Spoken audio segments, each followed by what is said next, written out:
जय हिंद दोस्तों, स्वागत है आपका अपने YouTube चैनल लर्निंग जीके पर। दोस्तों, आप सब कैसे हैं? आई होप आप सब अच्छे होंगे और अपनी पढ़ाई को अच्छे तरीके से कर रहे होंगे।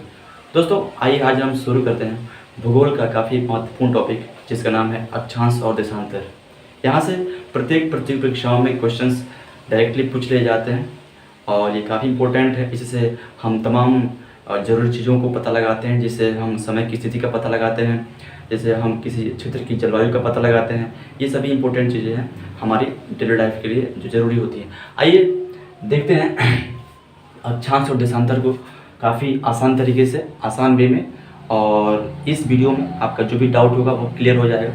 अब तक आपने जहाँ भी पढ़ रखा है, थोड़ा बहुत जो भी आपने नॉलेज प्राप्त कर रखा है, उससे आगे हम थोड़ा बताएंगे और काफ़ी आसान तरीके से इसमें देखा जाएगा। ठीक है, देखिए अक्षांश और देशांतर, हमारा टॉपिक का नाम क्या है?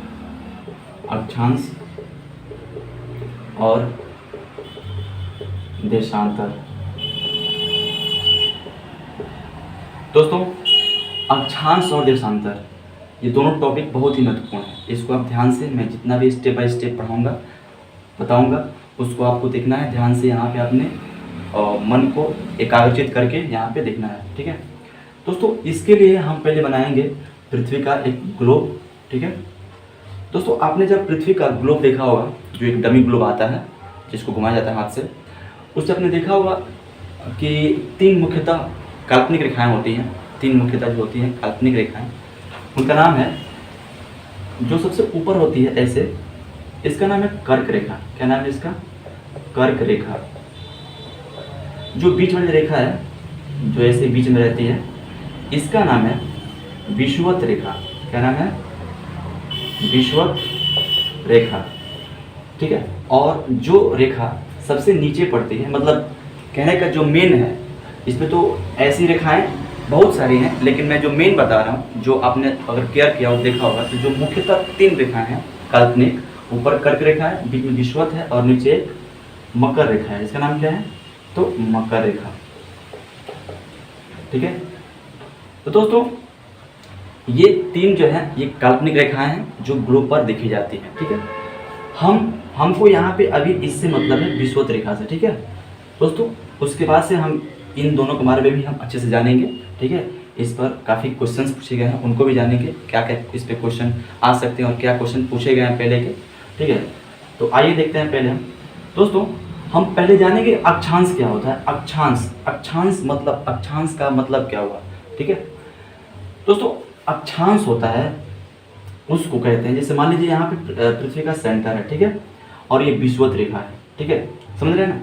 ये जो विषुवत रेखा है वो सपोज करिए पृथ्वी के सेंटर से जा रहा है। ठीक है, तो विषुवत रेखा के ऊपर, ठीक है, और विषुवत रेखा के नीचे, समझ रहे हैं ना? विषुवत रेखा के ऊपर उत्तर कहेंगे और विषुवत रेखा से नीचे को क्या कहेंगे?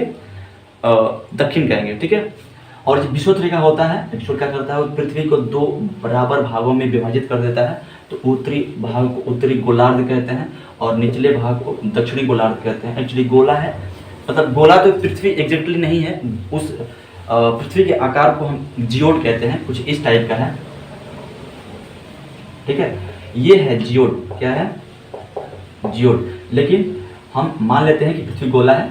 ठीक है, तो ये जो विषुवत रेखा है पृथ्वी को दो बराबर भागों में बांट देता है। तो उत्तर वाले को उत्तरी गोलार्ध कहते हैं और दक्षिण वाले को दक्षिणी गोलार्ध कहते हैं।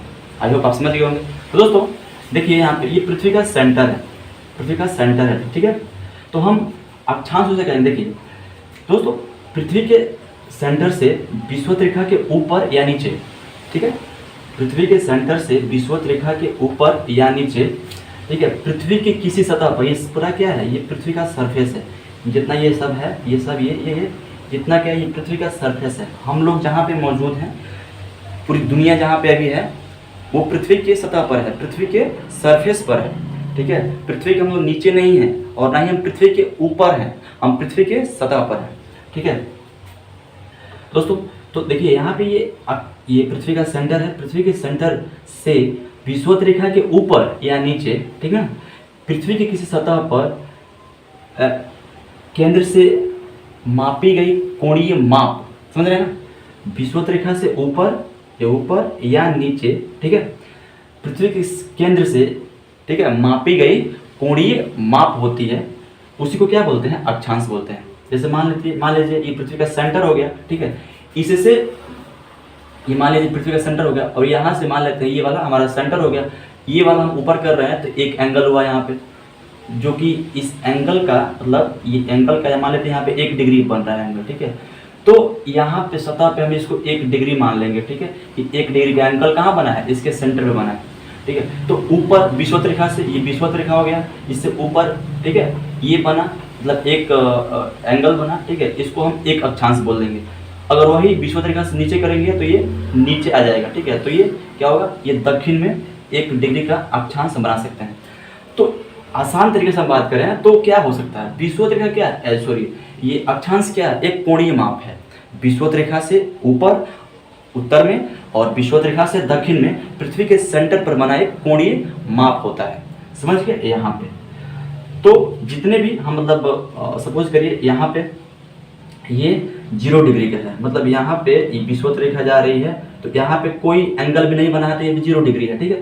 अगर इससे हम ऊपर ले रहे हैं तो 1 डिग्री का एंगल यहाँ ले रहे हैं, ठीक है, तो ये 1 डिग्री का अक्षांश बन गया। क्या बन गया, 1 डिग्री का अक्षांश बन गया। तो इस 1 डिग्री को यहाँ दिखा देते हैं कि ये 1 डिग्री बना है। दोस्तों यहाँ 0 डिग्री से इस 1 डिग्री के अक्षांश के लिए ऊपर इन दोनों के मध्य कुछ ना कुछ दूरी तो जरूर होगी, ठीक है। तो ये दूरी कितनी होगी, वो दूरी होती है 1 डिग्री के लिए कितना, 1 डिग्री अक्षांश के लिए कितना दूरी होता है, तो 111.13 किलोमीटर होता है, ये एग्जैक्ट दूरी है, ठीक है।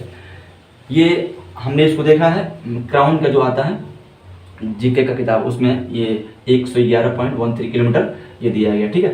दोस्तों समझ गए इसको आप, यानी 1 डिग्री यहाँ पे सेंटर पे 1 डिग्री बन रहा है, लेकिन सरफेस पे उस 1 डिग्री के लिए 0 से 1 के बीच कितनी दूरी बनेगी, वो कितना बनेगा, 111.13 किलोमीटर, समझ गए।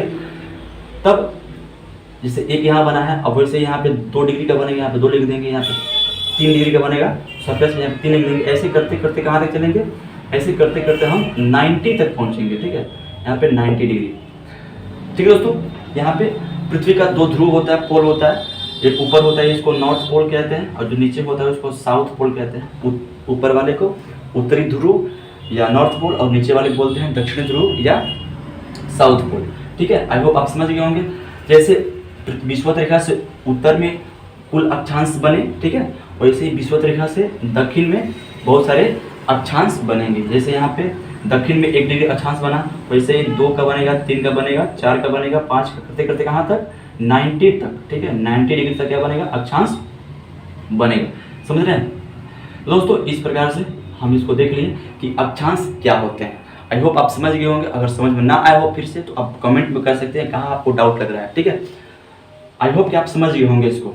दोस्तों अब हम देख लेते हैं कि अक्षांश रेखाएं क्या होती हैं। अक्षांश, हम तो अक्षांश देख लिए कि अक्षांश क्या होता है, वो तो एक पृथ्वी के सेंटर पर विषुवत रेखा से ऊपर या नीचे किसी पृथ्वी की सतह से सेंटर पर बना क्या होता है, एंगल होता है, कोण होता है, वो अक्षांश हो गया। अक्षांश रेखाएं क्या होती है, इनसे पहले हम जान लेते हैं कि कुल अक्षांश कितने होते हैं। दोस्तों अक्षांश कुल कितने होते हैं देख लीजिए आप खुद ही। यहाँ 90 मतलब यहाँ 1 से लेकर 90 तक, दक्षिण में कितने हो गए, तो 90 हो गए, ठीक है। फिर यहाँ 1 से लेकर ऊपर 90 तक उत्तर में, तो कितने हो गए, ऊपर में 90 हो गए। और एक ऑलरेडी यहाँ पे 0 डिग्री का अक्षांश है, ठीक है, तो वो कितना हो गया, एक उसको ऐड कर लेते हैं। तो कुल कितने अक्षांश हो गए हमारे, तो 181 अक्षांश हो गए। ये अक्षांश हैं सिर्फ। अगर हम अक्षांश रेखाओं की बात करें तो देखिए ये 1 डिग्री का अक्षांश है, ऐसे ही सेम 1 डिग्री वाले जितने भी अक्षांश ऊपर होंगे ऐसे करके, उन सभी अक्षांश को मिलाने वाली जो रेखा होगी, उन सभी अक्षांश को मिलाने वाली जो रेखा होगी उनको हम अक्षांश रेखाएं कहेंगे। क्या कहेंगे, अक्षांश रेखाएं कहेंगे। ऐसे अक्षांश रेखाएं होती हैं, ठीक है। तो दोस्तों अक्षांश कितने हो गए, 181 हो गए। और अक्षांश रेखाओं की बात करेंगे तो अक्षांश रेखाएं कितनी होंगी, खुद गिन लीजिए। ये 0 डिग्री का अक्षांश एक हुआ, ठीक है, इसको एक यहाँ कर लेते हैं, ठीक है। उसके बाद से 1 से लेकर कहाँ तक, 89 तक, 1 से लेकर 89 तक, तो कितने हो गए, 1 + 89 ये दक्षिण का हुआ, प्लस ये 1 से लेकर कहाँ तक, ऊपर 89 तक ये उत्तर का हुआ, तो 89 हो गया, ठीक है। तो कितना हो गया, ये 178 हुआ, 89 और प्लस 1 कितना, 100 टोटल 79 हो गया, ठीक है। यानी कुल अक्षांश रेखाएं कितनी होंगी 179। आप कहेंगे कि 90 काहे छोड़ दिए। तो दोस्तों देखिए यहाँ पे ट्विस्ट की बात यह है कि ये 90 जो है ना एक पॉइंट बन गया है, वहाँ पे कोई रेखा का निर्माण नहीं हो रहा है। 90 पे तो एकदम पॉइंट बन गया, नहीं समझ रहे हैं आप। 90 पे, यहाँ पे 90 डिग्री पे एकदम क्या हुआ, यहाँ से हम एक एंगल लेंगे इस विषुवत रेखा से नीचे, कहाँ पे, इस दक्षिणी ध्रुव पर का एक हम एंगल लेंगे इधर से, तो यहाँ पे दक्षिण ध्रुव पे तो एकदम पॉइंट बन गया, यहाँ पे तो कोई रेखा का निर्माण ही नहीं हो रहा है। इससे अब 90 से हम बगल में थोड़ी ना कहीं लेंगे, 90 तो बस 90 खत्म है, वहाँ पे एंडिंग पॉइंट है। तो यहाँ पे क्या हो गया, यहाँ पे एक पॉइंट बन गया, पॉइंट यानी शून्य बन गया। शून्य से किसी पॉइंट से किसी रेखा का निर्माण थोड़ा ना होता है, पॉइंट से कोई रेखा नहीं बनती है। तो पॉइंट यानी दक्षिण का, साउथ का ये 90 डिग्री वाला और ये उत्तर का 90 डिग्री वाला जो अक्षांश है, इन दोनों को हम छोड़ देंगे। तो 181 में से हम 2 घटा देंगे तो कितना हो जाएगा हमारा 179। ये सिर्फ अक्षांश रेखाएं हमको प्राप्त होंगी। आई होप आप इसको समझ गए होंगे अच्छे तरीके से। दोस्तों आइए जानते हैं इन अक्षांश रेखाओं की विशेषताएं। दोस्तों पहली बात तो हम अक्षांश रेखाओं को हम आसान तरीके से कह सकते हैं, जो अक्षांश रेखाएं वे होती हैं जो पृथ्वी के ग्लोब पर पूर्व से पश्चिम की तरफ काल्पनिक रूप से खींची गई होती हैं। क्या कह सकते हैं कि पूर्व से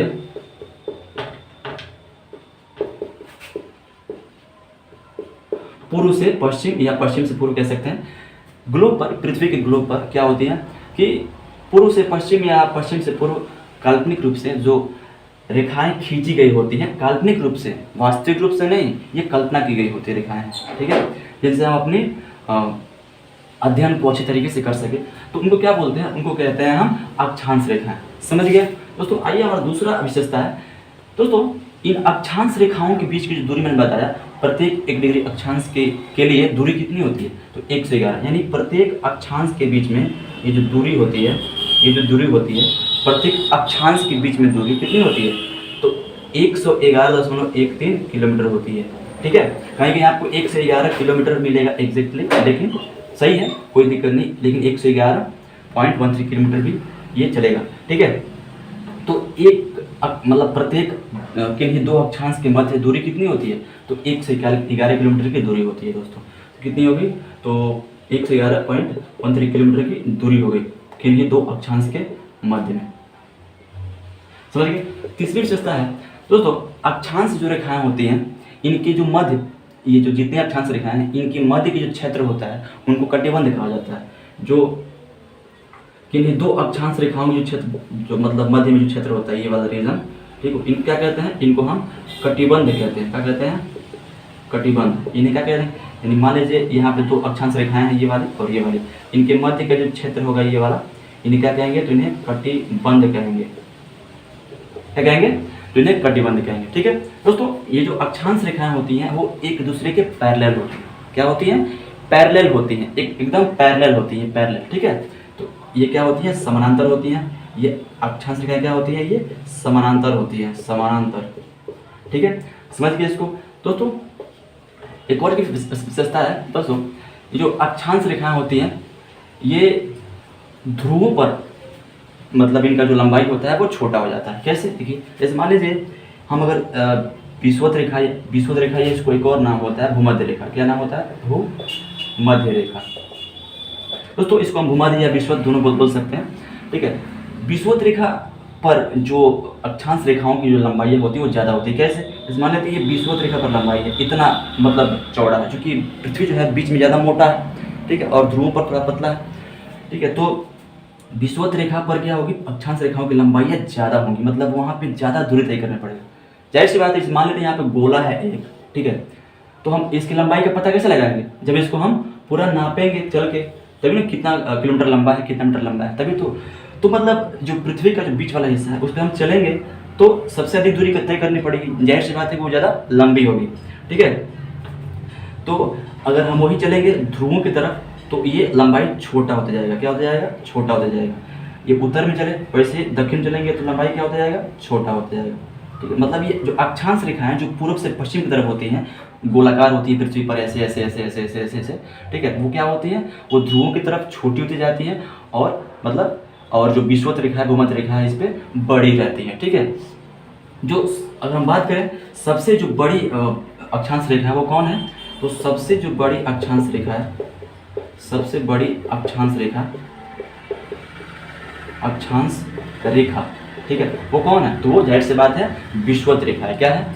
सबसे बड़ी जो अक्षांश रेखा वो क्या है? तो वो विषुवत रेखा है। इसको बृहद वृत्त भी कहते हैं। क्या कहते हैं? इसको बृहद वृत्त भी कहते हैं। समझ गए ना? आई होप आप इसको समझ गए होंगे दोस्तों। तो इतने सारे क्या हुए हमारे अक्षांश और अक्षांश रेखाओं की विशेषताएं हुई, इसको आप समझ गए होंगे दोस्तों। अक्षांश और देशांतर का जो मतलब यूज होता है वो समय की स्थिति और स्थान की स्थिति, पृथ्वी पर कौन सा लोकेशन कहाँ पे है उसको एग्जैक्ट पता करने के लिए इसका हम यूज करते हैं दोस्तों। ये अक्षांश रेखाओं का जो अक्षांश रेखाएं होती है इनका यूज हम जलवायु का पता लगाने के लिए कि किस क्षेत्र में, माने किस अक्षांशीय क्षेत्र में कौन सी जलवायु पाई जाएगी। जैसे मान लेते हैं अगर हम इस दक्षिण वाले अक्षांश की हम बात करें तो इस अक्षांश में अगर हम देखेंगे तो यह क्या होगी, दक्षिण में मतलब पोल की बात करें तो वहाँ पे ठंडी अक्सर होगी। और इसे नॉर्थ में बात करें तो नॉर्थ जो अक्षांशीय क्षेत्र होंगे वहाँ पे भी क्या होगी, ठंडी अधिक होगी। अगर हम बात करें जो भूमध्य रेखीय जो अक्षांशीय क्षेत्र होंगे वहाँ पे क्या होगी, गर्मी ज़्यादा होगी। ठीक है, ये सब डिपेंड करता है पृथ्वी की अपनी गति पर, सूर्य के उत्तरायण दक्षिणायन होने पर। ठीक है दोस्तों, हमने देखा था कि ये क्या है, ये 0 डिग्री क्या है, ये विषुवत रेखा है, इसका नाम है भूमध्य रेखा। दोस्तों इसमें यहाँ पे दक्षिण में 23.5 डिग्री जो साउथ में अक्षांश रेखा है इसका नाम क्या है, इसका नाम है मकर रेखा। इसी का नाम क्या है, तो मकर रेखा नाम है। ठीक है, और हम विषुवत रेखा से ऊपर चलें तो नॉर्थ में 23.5 डिग्री पे जो नॉर्थ है इसका नाम क्या है, तो इसका नाम है कर्क रेखा। इसका नाम क्या है दोस्तों, तो इसका नाम है कर्क रेखा। ठीक है, आपने इसको देख लिया। जो 0 डिग्री अक्षांश रेखा है जो सबसे लंबी रेखा है, इसको बृहद वृत्त भी, इसको भूमध्य रेखा भी, इसको विषुवत रेखा भी सब कहते हैं। ठीक है, इस विषुवत रेखा से ऊपर 23.5 डिग्री जो अक्षांश है नॉर्थ में, इसका नाम क्या है, कर्क रेखा। और विषुवत रेखा से नीचे साउथ में 23.5 डिग्री जो अक्षांश रेखा है इसका नाम क्या है, मकर रेखा।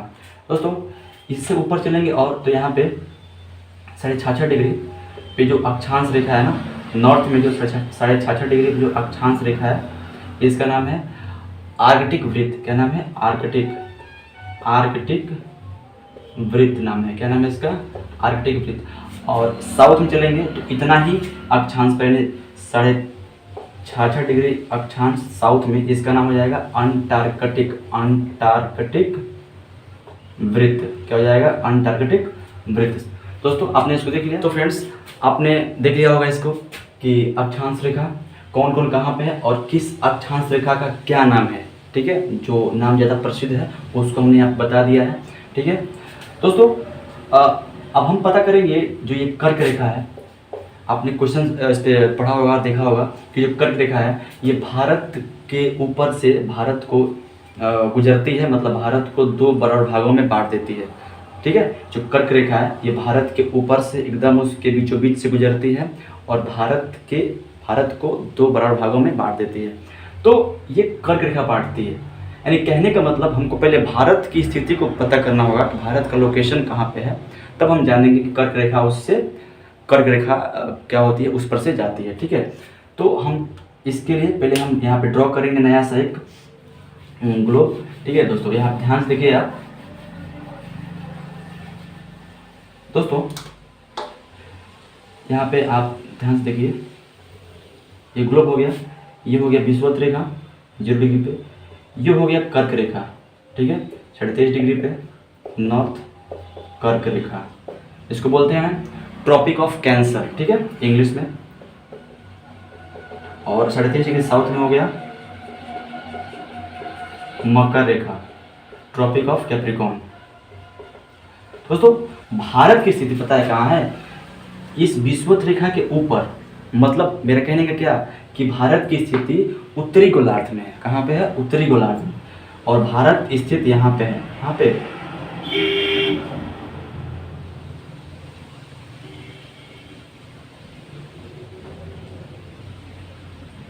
यहाँ पे क्या है, भारत की स्थिति है। ठीक है, तो जो भारत है उत्तरी गोलार्ध में, पहली बात कहाँ पे है, उत्तरी गोलार्ध में है। ठीक है, यानी विषुवत रेखा जो अक्षांश है ये वाली, इस विषुवत रेखा के उत्तर में है। ठीक है, समझ रहे हैं ना, और उत्तरी गोलार्ध में जाहिर सी बात हो जाएगा।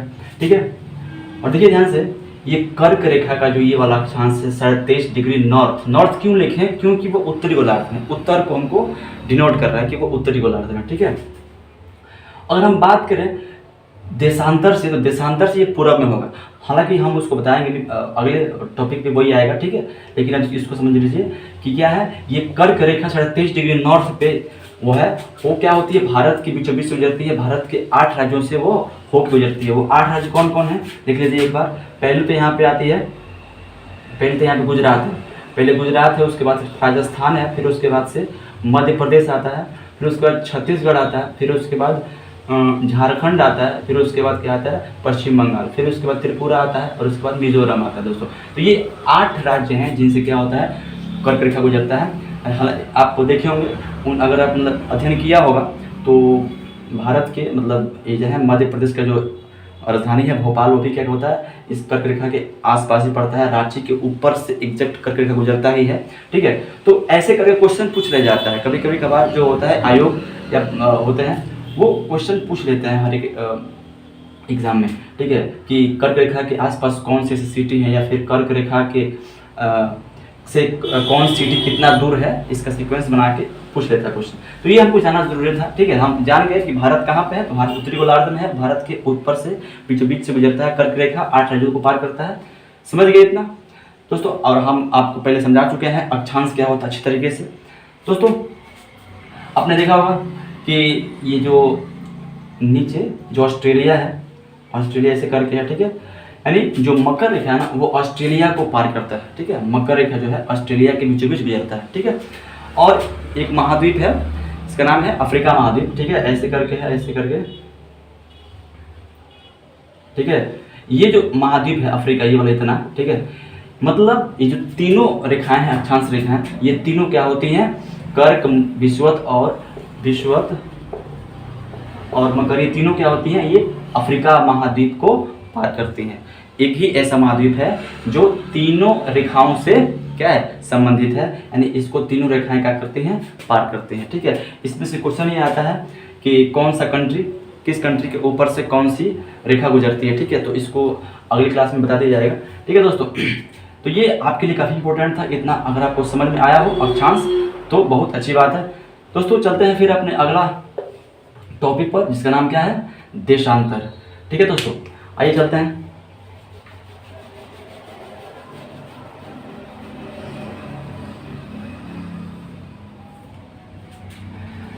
दोस्तों इसके लिए फिर हम बनाएंगे पृथ्वी का ग्लोब, ठीक है। इसको जानने के लिए ना आपको बहुत यहाँ पे ध्यान देना पड़ेगा, ठीक है। देशांतर हम देख रहे हैं, क्या कर रहे हैं, देशांतर देख रहे हैं दोस्तों।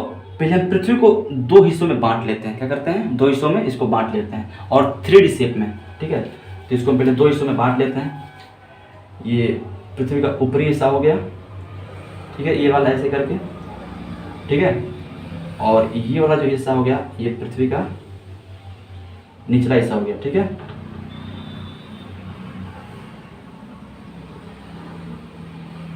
समझ रहे हैं, ये क्या हो गया, ये पृथ्वी का निचला हिस्सा हो गया, और ये वाला मतलब ये उत्तरी गोलार्ध हो गया, और ये दक्षिणी गोलार्ध हो गया। क्या हो गया, दक्षिणी गोलार्ध। इसको हम मिटा देते हैं, आप समझ गए होंगे इसको दोस्तों। इस पृथ्वी के ना बीच में, एकदम बीच में, यहाँ पे 0 डिग्री मान लेते हैं। यहाँ पे तो सेंटर है, यहाँ पे क्या है, पृथ्वी का सेंटर है। बीच में क्या हम तो काट लिए हैं, जैसे आप प्याज काटते हैं वैसे हम काट लिए हैं। और प्याज के जैसे, ये प्याज जैसे होता है ना, ऐसे ये ऐसे प्याज के बीच वाला हिस्सा है, ठीक है। तो ये पृथ्वी है, इसका बीच वाला हिस्सा क्या है, ये वाला इतना है, ठीक है। तो दोस्तों ये पृथ्वी का सेंटर, एकदम बीच का सेंटर है, ठीक है। और पृथ्वी की सतह पर यहाँ पे मान लेते हैं 0 डिग्री है, ठीक है।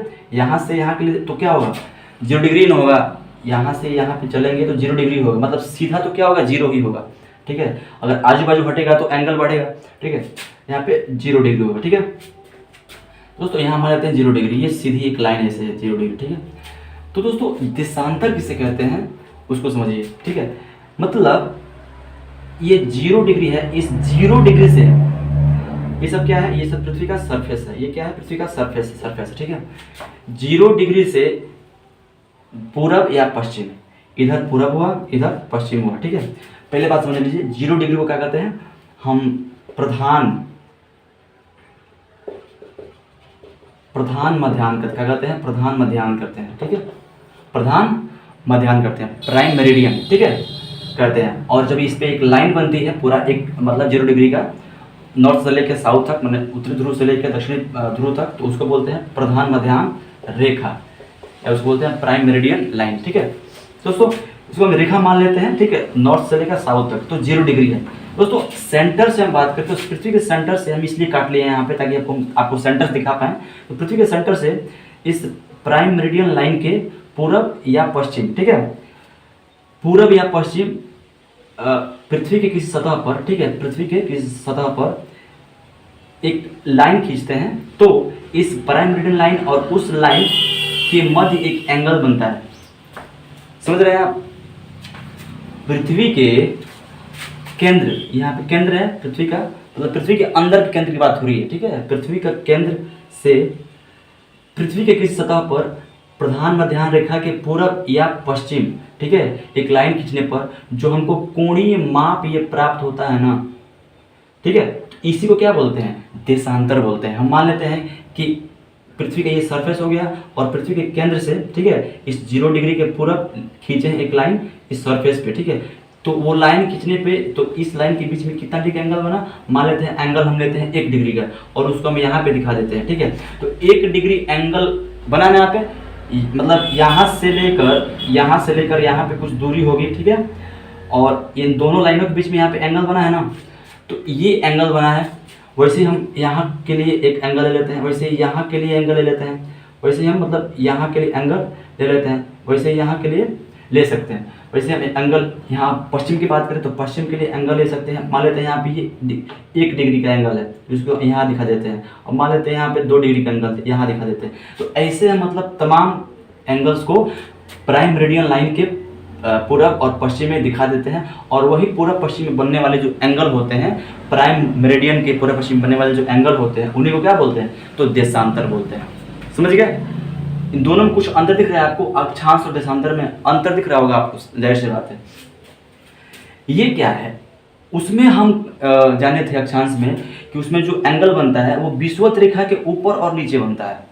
उसमें विषुवत रेखा के ऊपर और नीचे बनता है, ठीक है, ये जो एंगल बनते हैं पृथ्वी के सेंटर पे विषुवत रेखा के ऊपर या नीचे बनता है एंगल अक्षांश में। लेकिन देशांतर में क्या है, इस प्राइम मेरिडियन लाइन जो है ना, जो 0 डिग्री रेखा है, 0 डिग्री जो मतलब है पृथ्वी का, इस 0 डिग्री के पूरब या पश्चिम, ठीक है, इसको हम 0 डिग्री मान लेते हैं। किस लिए? कि वहाँ से समय का निर्धारण होता है, वहीं से क्या होता है, समय का निर्धारण होता है, वहीं से समय की शुरुआत होती है, ये माना जाता है, ठीक है। तो इस 0 डिग्री प्रधान मध्याह्न से पूरब और पश्चिम में पृथ्वी की सतह पर जो एंगल बनता है पृथ्वी के केंद्र से, ठीक है, तो इसे क्या बोलते हैं, तो इसे बोलते हैं देशांतर।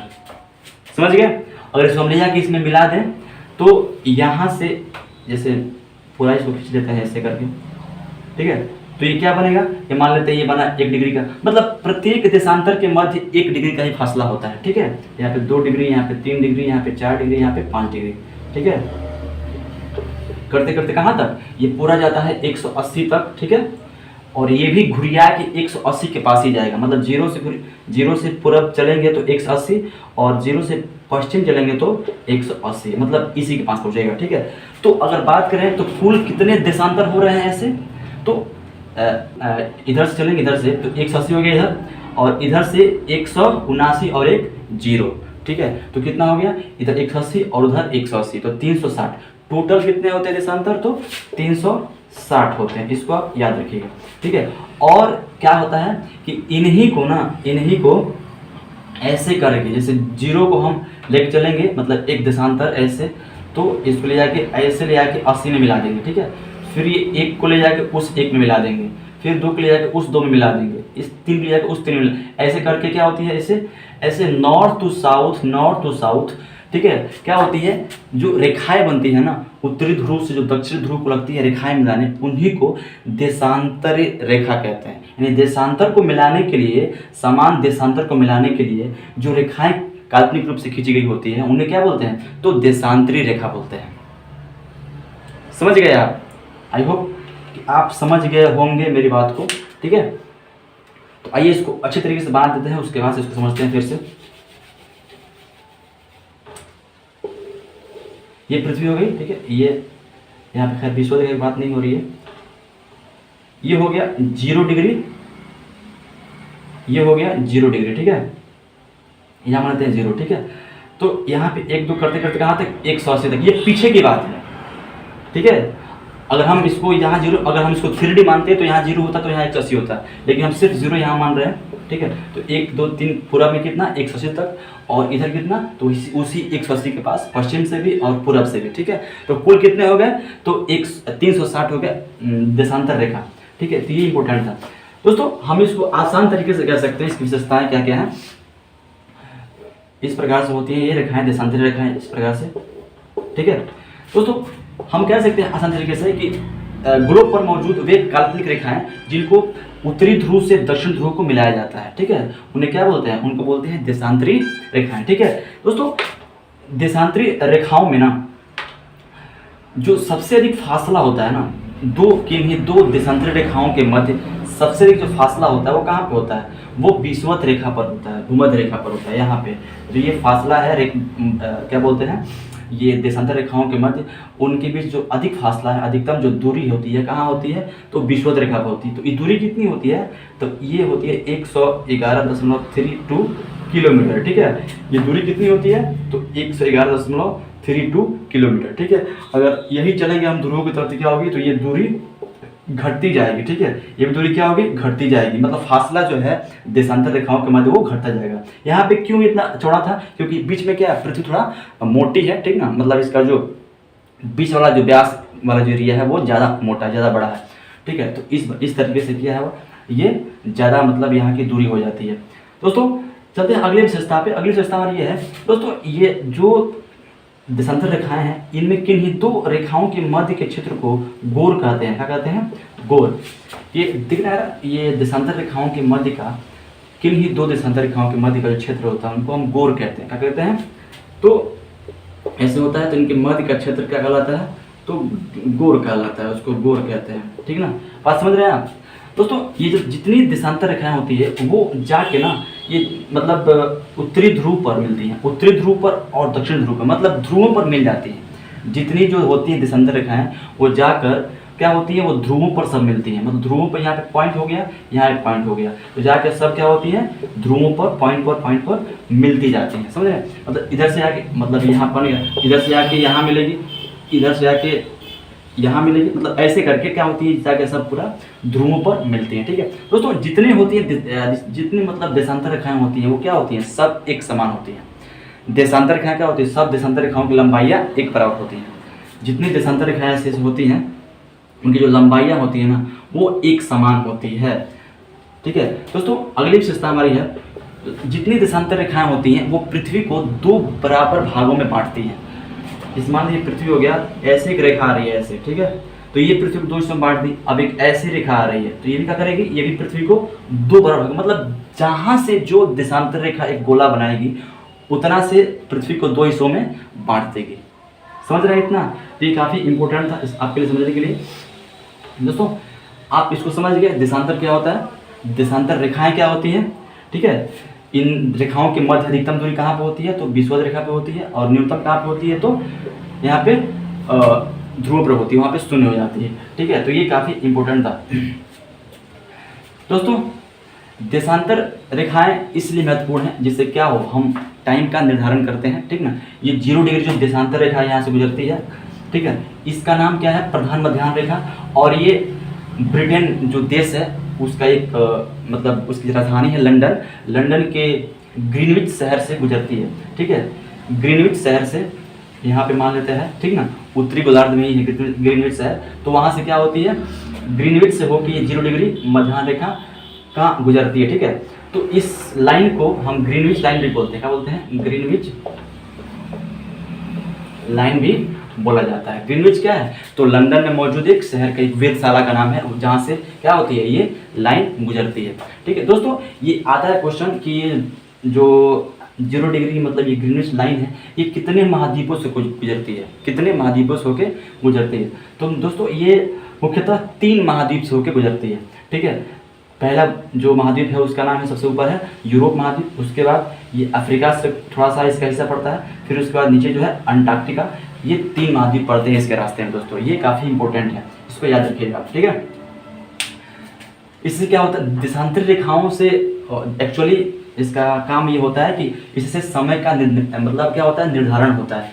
इधर इस ग्रीनविच से पूरब में जितने देश हैं वो क्या करते हैं, ग्रीनविच से अपना समय का मिलान करते हैं, और पश्चिम में जितने देश हैं वो भी क्या करते हैं, ग्रीनविच लाइन से अपने समय का मिलान करते हैं। दोस्तों जो पृथ्वी होती है वो 24 घंटे में 360 घूम जाती है, ऐसे घूमती है ना। जो पृथ्वी होती है वो 24 घंटे में 360 डिग्री का घूम जाती है अपने अक्ष पर, ठीक है दोस्तों।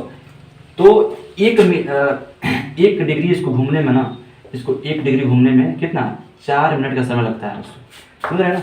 जैसे 360 डिग्री घूमती है 24 घंटे में, ठीक है, तो 1 डिग्री घूमने में इसको लगेगा 4 मिनट। कितना लगेगा, इसको लगता है घूमने में 4 मिनट। तो ये काफ़ी इंपॉर्टेंट है, इसको आप याद रखिएगा दोस्तों, ठीक है। इसी थ्रू क्या होता है, हम अपने समय का करते हैं निर्धारण, ठीक है। तो आपने देखा है इसको, आई होप आप इसको अच्छे से समझे होंगे। और एक बात बता देना आपको कि जो हमारा जो समय रेखा है, हमारा जो मतलब टाइम है जिसको बोलते हैं IST, ठीक है, वो कितना है, वो G प्लस 5.5 घंटा, ठीक ना, इतना है। मतलब ग्रीनविच लाइन से, इस ग्रीनविच लाइन से 5.5 घंटा आगे है हमारा IST, ठीक ना। आप किसी भी घड़ी में जैसे मोबाइल फोन में देखे होंगे टाइम सेट करने के लिए, तो वहाँ पे ये G प्लस 5.5 घंटा लिखा होता है, क्योंकि हमारा ये टाइम, हमारा ये इंडियन स्टैंडर्ड टाइम का है, ठीक ना।